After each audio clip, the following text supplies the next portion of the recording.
അപ്പൊ സാർ അവിടെ വന്നു. അപ്പൊ ഞാൻ പറഞ്ഞു, സാർ എനിക്കൊരു വീടില്ല, എനിക്കൊരു വീട് വെച്ച് തന്നെ. അപ്പൊ ഞാൻ കരഞ്ഞുണ്ടാ പറഞ്ഞു സാറിനോട്, എനിക്ക് അത്രക്ക് വിഷമമായിരുന്നു.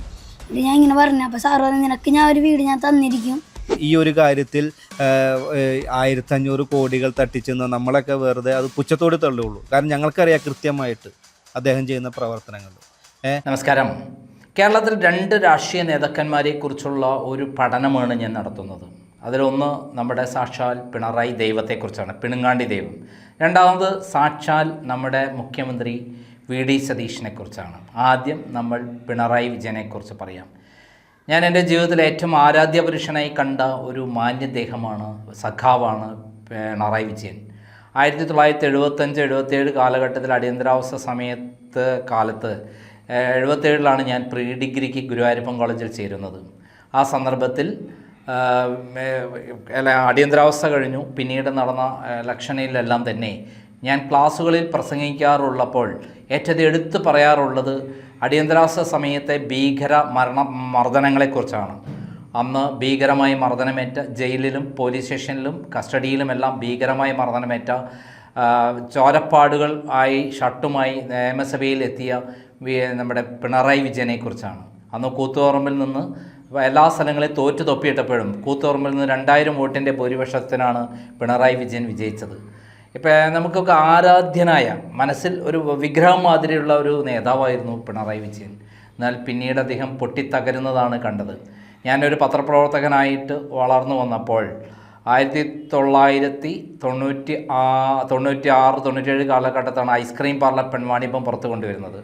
ആ സമയത്ത് അത് അട്ടിമറിക്കാൻ വേണ്ടി മുൻകൈ എടുത്ത് കുഞ്ഞാലിക്കുട്ടിയിൽ നിന്നും 1 കോടി രൂപ കൈക്കൂലി വാങ്ങിയ P. ശശി, അദ്ദേഹത്തോടൊപ്പം നിന്നുകൊണ്ട് അന്നത്തെ പാർട്ടി സെക്രട്ടറിയായി മാറിയ പിണറായി വിജയൻ, ഇവർ 2 പേരും കൂടിയാണ് ആ കേസ് അട്ടിമറിക്കുന്നത്. പിണറായി വിജയൻ വിദേശത്ത് പോയി 5 സ്റ്റാർ ഹോട്ടൽ താമസിക്കുകയും അങ്ങനെ അദ്ദേഹം പണം ഒഴുകുന്നതിൻ്റെ സുഖം അറിഞ്ഞു. ലാവ്ലിൻ കേസിൽ 1996 മെയ് മാസത്തിലാണ് 2 കോടി രൂപ അദ്ദേഹം കൈപ്പറ്റുന്നത്. കണ്ണൂർ ഗസ്റ്റ് ഹൗസിൽ വെച്ചിട്ടാണ് ദിലീപ് രാഹുൽ എന്ന് പറയുന്ന ഇൻ്റർനാഷണൽ ക്രിമിനൽ SNC ലാവ്ലിൻ്റെ ഇടനിലക്കാരൻ അദ്ദേഹത്തിന് 2 കോടി കൈമാറുന്നത്. അങ്ങനെ അദ്ദേഹം പണം എങ്ങനെ ഉണ്ടാക്കാം, പാർട്ടിയെ ഉപയോഗിച്ച്, അധികാരം ഉപയോഗിച്ച് എങ്ങനെ ഉണ്ടാക്കാമെന്ന് പഠിച്ചു. വിദേശകാര്യ മന്ത്രി ആയപ്പോഴാണ് അദ്ദേഹം SNC ലാവ്ലിൻ കമ്പനിയുമായി ഇല്ലീഗലായി കരാറുണ്ടാക്കി 400 കോടിയോളം രൂപ തട്ടിയെടുത്തത്. സ്വന്തം ഭാര്യയുടെ പേരിൽ കമല ഇൻ്റർനാഷണൽ എക്സ്പോർട്ടിംഗ് കമ്പനി എന്ന് പറയുന്ന സിംഗപ്പൂർ ബേസ് ചെയ്തിട്ടുള്ള കമ്പനി ഉണ്ടാക്കുകയും അവിടെ മകനെ കൊണ്ടുപോയി 3 വർഷം പ്രതിഷ്ഠിക്കുകയും സ്ഥിരമായി ഇവിടെ കുടുംബസമേതം സിംഗപ്പൂർക്ക് പോവുകയും അങ്ങനെ മലബാറിലെ ക്യാൻസർ രോഗികൾക്ക് വരേണ്ട പണം തട്ടിയെടുക്കുകയും ചെയ്തു. മലബാർ ക്യാൻസർ സെൻ്ററിലേക്ക് 98.3 കോടി രൂപ വരേണ്ടടുത്ത് വെറും 11.25 കോടി രൂപയാണ് വന്നിരിക്കുന്നത്.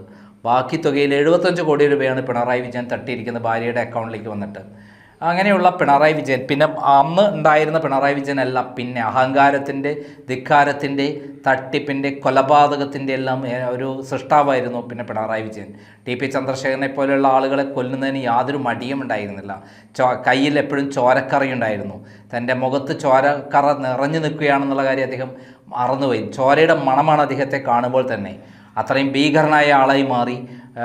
പാർട്ടിക്കുള്ളിൽ സത്യസന്ധമായി പാർട്ടിയെ നയിച്ചിരുന്ന VS അച്യുതാനന്ദനെ തകർക്കാനായിരുന്നു, അദ്ദേഹത്തിൻ്റെ അനുയായികളെ തകർക്കാനായിരുന്നു പിന്നീടുള്ള ശ്രമം.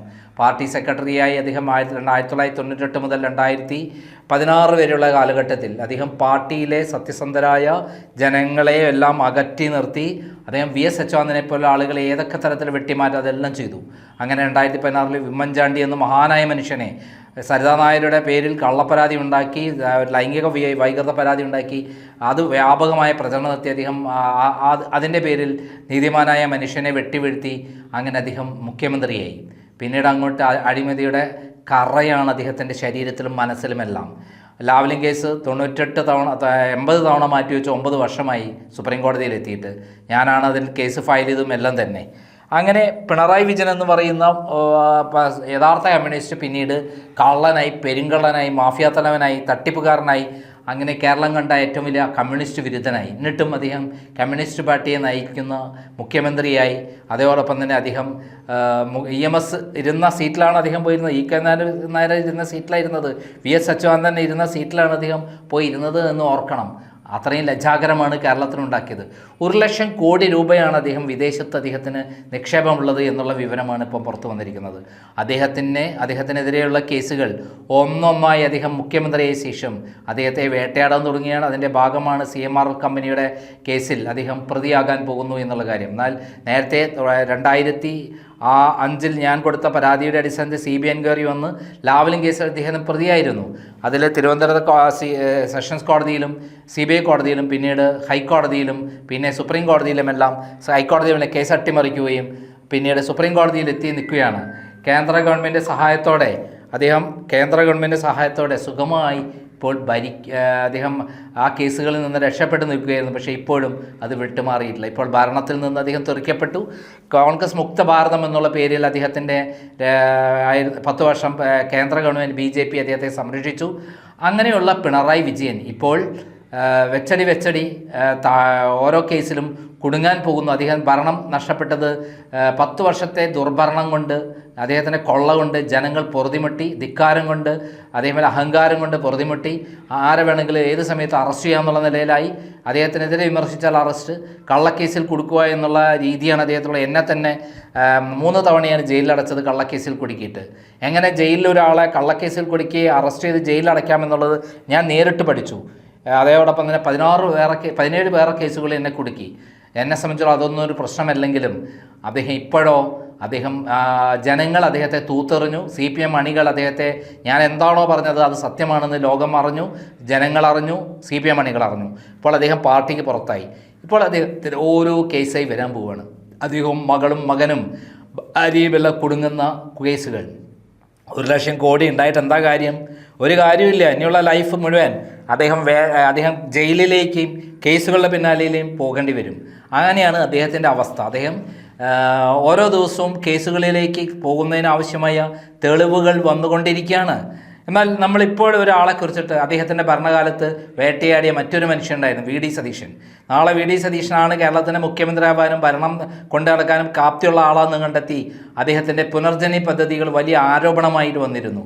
എന്നാൽ ആ പുനർജനി പദ്ധതിയെ ആരോപണമുണ്ടെന്ന് പറഞ്ഞപ്പോൾ ഞാൻ പറവൂരിൽ ചെന്ന് അവിടെ വീട് ലഭിച്ച ആൾക്കാരെ കാണുകയും അവിടെ ഒരു അഴിമതിയും നടന്നിട്ടില്ല. അവിടെ നിർമ്മിച്ചത് ഓരോ പ്രധാനപ്പെട്ട സ്ഥാപനങ്ങളാണ്. അവർ പണം മുടക്കിയിട്ടാണ് പുനർജനി പദ്ധതിയിലൂടെ നേരിട്ട് നിർമ്മാണം 300ഓളം പാവപ്പെട്ട കുടുംബങ്ങൾക്ക് 2018 പ്രളയത്തിൽപ്പെട്ടത് വീടും സ്ഥലവും നഷ്ടപ്പെട്ട, കിടപ്പാടം നഷ്ടപ്പെട്ട, എല്ലാം നഷ്ടപ്പെട്ടവർക്ക് വീട് നിർമ്മിച്ചു കൊടുത്തു. അതായത് VD സതീശൻ്റെ പുനർജനി പദ്ധതി വഴി VD സതീശൻ 1 രൂപ പോലും കയ്യിൽ പറ്റിയിട്ടില്ല. പകരം ഓരോ കമ്പനി, മണപ്പുറം ഫിനാൻസ്, അതേപോലെ നമ്മുടെ ആശ്രമ ഡിസിറ്റി, അങ്ങനെയുള്ള ആളുകൾ, നന്ദകുമാറും അതിൻ്റെ MDA നന്ദകുമാറും അതേപോലെ ആസാദ് മൂപ്പനെ പോലുള്ള ആളുകൾ ജീവകാരുണ്യ പ്രവർത്തനത്തിൽ ഏർപ്പെട്ട് വീടുണ്ടാക്കി കൊടുക്കുകയാണ് ചെയ്തിട്ടുള്ളത് എന്നുള്ള സത്യം ഞാൻ തിരിച്ചറിയുകയും ആ വീട്ടുകാരുടെ അഭിപ്രായങ്ങൾ ഞാൻ രേഖപ്പെടുത്തി പ്രസിദ്ധീകരിക്കുകയും ചെയ്തു. അത് ലക്ഷക്കണക്കിന് ആളുകളാണ് കണ്ടിട്ടുള്ളത്. പിണറായി വിജയൻ്റെ കാലത്ത് തന്നെ വിജിലൻസ് റിപ്പോർട്ട് കൊടുത്തു, അദ്ദേഹം കുറ്റക്കാരനല്ല, അദ്ദേഹത്തിനെതിരെ ഒരു തെളിവുമില്ല എന്നുള്ളത്. അദ്ദേഹത്തിനെ ഏതെങ്കിലും വിധത്തിൽ കുടുക്കി കോൺഗ്രസിനെ ഒരു കുടുക്കിൽ ചേർത്ത് എത്തിക്കുകയായിരുന്നു ഉദ്ദേശിച്ചത്. ഇപ്പോഴിതാ വിജിലൻസ് കൃത്യമായി ക്ലീൻ ചിറ്റ് കൊടുത്തിരിക്കുന്നു. VD സതീശൻ യാതൊരു തരത്തിലൊരു അഴിമതിയും നടത്തിയിട്ടില്ല.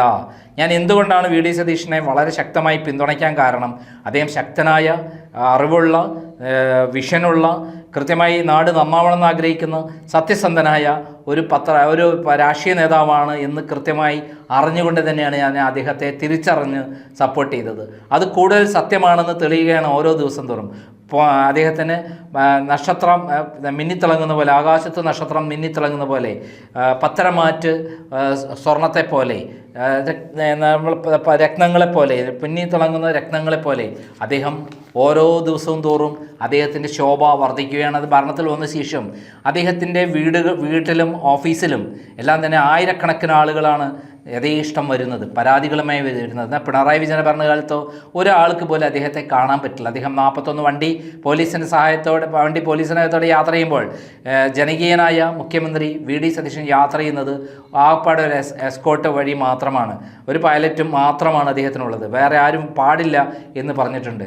അങ്ങനെ ജനകീയനായ, ഉമ്മൻചാണ്ടിയേക്കാൾ ജനകീയനായ ഒരു മുഖ്യമന്ത്രിയായി മാറിയ VD സതീശന് ഇപ്പോൾ കിട്ടിയ ഏറ്റവും വലിയ ഒരു ക്ലീൻ ചിറ്റാണ് വിജിലൻസ് അന്വേഷണ റിപ്പോർട്ട്. അതായത് പുനർജനി പദ്ധതിയിൽ യാതൊരു അഴിമതിയും നടത്തിയില്ല. നമ്മൾ ഓർക്കണം, 2018 പ്രളയകാലത്ത് ഒറ്റപ്പെട്ട് കിടക്കുന്ന, ഏറ്റവും ദുരിതമുണ്ടായ, ജനങ്ങൾ ഏറ്റവും അധികം ബുദ്ധിമുട്ടിയ, വീട് നഷ്ടപ്പെട്ട, എല്ലാം നഷ്ടപ്പെട്ട, കിടപ്പാടം നഷ്ടപ്പെട്ട എല്ലാ ആൾക്കാരായിരുന്നു പറവൂരുണ്ടായിരുന്നത്. എന്നാൽ ഗവൺമെൻറ് യാതൊരു തരത്തിലും തിരിഞ്ഞു നോക്കാത്ത സമയത്ത് VD സതീശനാണ് നേതൃത്വം കൊടുത്ത് പറഞ്ഞ് ഞങ്ങൾക്ക് ആരെയും സഹായം വേണ്ട, ഞങ്ങൾക്കിവിടെ പറവൂരിലെ ജനങ്ങൾക്ക് വീടുണ്ടാക്കി കൊടുക്കാൻ എനിക്ക് കഴിയും.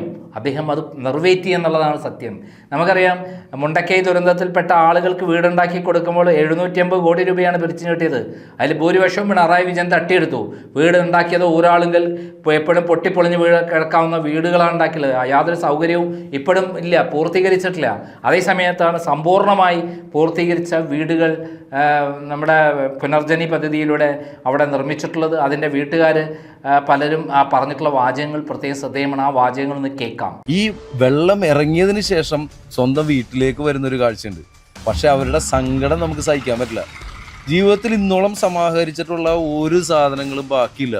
അവരുടെ മൃഗങ്ങളായാലും അല്ലെങ്കിൽ ഭക്ഷണ സാധനങ്ങളായാലും ശേഖരിച്ച് വെച്ചിട്ടുള്ള സാധനങ്ങളായാലും ഡ്രസ്സായാലും ഈ കട്ടില്, മേശ, ഇലക്ട്രിക് സാധനങ്ങൾ ഒന്നുമില്ല. ഈ ഒരു കാര്യത്തിൽ 1500 കോടികൾ തട്ടിച്ചെന്ന് നമ്മളൊക്കെ വെറുതെ അത് പുച്ഛത്തോടെ തള്ളുള്ളൂ. കാരണം ഞങ്ങൾക്കറിയാം കൃത്യമായിട്ട് അദ്ദേഹം ചെയ്യുന്ന പ്രവർത്തനങ്ങൾ. അത് വേറെ പല സ്ഥലത്തും പറഞ്ഞാൽ മതി, പറവൂരിൽ അത് പറയേണ്ട കാര്യമില്ല. ഏത് കാര്യത്തിനും പഠിച്ചും അല്ലാതെ കൃത്യമായിട്ട് മറുപടി കൊടുക്കുന്ന ആളാണ്. ഈ വക ഇതെല്ലാം വെറുതെ എന്താ പറയാ തട്ടിക്കളയാറാണ്. ഇവിടുത്തെ കൗൺസിലറാണ്. ഞാനിവിടുത്തെ വാർഡ് മെമ്പർ. പേര് സന്തോഷ്. പറയും. ഇവിടെ ആരോട് ചോദിച്ചാലും, ഏത് കൊച്ചു കുട്ടികളോട് ചോദിച്ചാലും, ഇപ്പോൾ അതിലൊക്കെ പറഞ്ഞ പോലെ തന്നെ ഏത് കൊച്ചു കുട്ടികളോട് ചോദിച്ചാലും നമ്മുടെ VD സതീശൻ ആരാണ്, എന്താണ് എന്ന് ചോദിച്ചാൽ എല്ലാവരും പറയും. ഒക്കെ വാക്കേ ഉണ്ടാവുന്നുള്ളൂ. ഇതുപോലെ എല്ലാവരെയും ഒന്നുപോലെ കണ്ടുകൊണ്ട് കൈ കോർത്ത് പിടിച്ച് നടക്കുന്ന ഒരു വ്യക്തി വേറെ ഇല്ല എന്ന് തന്നെ പറയുള്ളൂ. അതുൽ പറയുന്നതും കൂടി കേൾക്കാം. അതുൽ എന്ന് പറഞ്ഞ ചെറിയൊരു കുട്ടിയാണ്. അദ്ദേഹം ഈ അടുത്ത കാലത്ത് ഞാൻ പോയി കണ്ടിരുന്നു ഇലക്ഷന് മുമ്പ്. അപ്പം പറഞ്ഞു, എന്നെ അദ്ദേഹം ഓർത്ത് വിളിച്ചു, അതുലേ എന്നെ മറന്നുപോയോ എന്ന് ചോദിച്ചു. ആ പറയുന്ന സംഭാഷണം കൂടി കേൾക്കാം. അദ്ദേഹത്തിന്റെ കൂടെയുള്ള ഫോട്ടോ ഒക്കെയാണ് ഇപ്പൊ എന്നെ കാണിച്ചിട്ടുള്ളത് അല്ലേ? അദ്ദേഹം വന്ന് കീ നൽകുന്നതും വീട് നൽകുന്നതും എല്ലാം ആണ്. ഈ അടുത്ത കാലത്ത് അദ്ദേഹം ഇതിലെ പോയിരുന്നോ? പോയിരുന്നു. റോഡ് ഷോ ആയിട്ട് ഇതിൽ കൂടെ പോയപ്പോ എന്നെ പുള്ളി പേരെടുത്ത് വിളിച്ചു, അതുലേ നിന്നെ കണ്ടിട്ട് കുറെ നാളായില്ലാന്ന് സാറ് എന്നെ പേരെടുത്ത്. എത്ര കാലം മുമ്പ് കണ്ടതാണ്? വർഷങ്ങൾക്ക് മുമ്പ് കണ്ടതാ. എന്നിട്ടും ഓർത്ത് ഇവിടെ വന്നപ്പോ വിളിച്ചു. അത്രയും ഇഷ്ടമാണ്. അപ്പൊ അദ്ദേഹത്തെ പറ്റി എന്താ പറയാനുള്ളത്? വളരെ നല്ല സാറാണ്, എനിക്ക് വളരെ. അദ്ദേഹം മുഖ്യമന്ത്രിയാവാൻ ആഗ്രഹിക്കുന്നുണ്ടോ? ആണോ? ഉറപ്പാണ്. ഉറപ്പാണ്. ഈ നാടിന് ഗുണം ചെയ്യോ? ഇപ്പം മനസ്സിലായല്ലോ. അതായത് പിണറായി വിജയൻ ഓരോ ദിവസവും ജയിലിലേക്ക് പോകാനുള്ള പരിപാടിയുമായി കാത്തിരിക്കുമ്പോൾ, അദ്ദേഹത്തിനെതിരെ ഞെട്ടിക്കുന്ന തെളിവുകൾ, അഴിമതിയുടെ തെളിവുകൾ പുറത്തു വരുമ്പോൾ, ക്ലീൻ ചിറ്റോടുകൂടി VD സതീശൻ ജനകീയ മുഖ്യമന്ത്രി ജനങ്ങളിലേക്ക് ഇറങ്ങിച്ചൊല്ലുകയാണ്. അവരുടെ പ്രിയപ്പെട്ട മുഖ്യമന്ത്രിയെ അദ്ദേഹം ഓരോ ദിവസവും വളരുകയാണ്. അതെ, നമുക്ക് വേണ്ടത് VD സതീശനെ തന്നെയാണ്. അദ്ദേഹത്തെ പോലെ ഒരു മുഖ്യമന്ത്രിയെ കേരളത്തിന് കിട്ടിയത് വലിയ സൗഭാഗ്യമായിട്ട് തന്നെ നമുക്ക് കരുതാം. നമുക്ക് എപ്പോഴും അദ്ദേഹത്തിൻ്റെ അടുത്തേ ഇറങ്ങിച്ചെല്ലാം. പിണറായി വിജയൻ്റെ അടുത്തേക്ക് ഇറങ്ങിച്ചെല്ലാൻ പറ്റുമോ? അങ്ങനത്തെ ഒരു ദുർബോധമായിരുന്നു കേരളത്തെ ഭരിച്ചിരുന്നത്. ആ ഗ്രഹിച്ച ദുർബോധത്തിൻ്റെ ശക്തിയിൽ നിന്നൊക്കെ നമ്മൾ രക്ഷപ്പെട്ടിരിക്കുന്നു. ഇപ്പോൾ കറുത്ത ശക്തിയല്ല, വെളുത്ത ശക്തിയാണ് നമ്മളെ മുന്നിലുള്ളത്. അത് സാക്ഷാൽ VD സതീശനാണ്. അദ്ദേഹത്തിൻ്റെ പ്രവർത്തനങ്ങൾക്ക് എല്ലാ മംഗളങ്ങളും തരുന്നു. നന്ദി, നമസ്കാരം.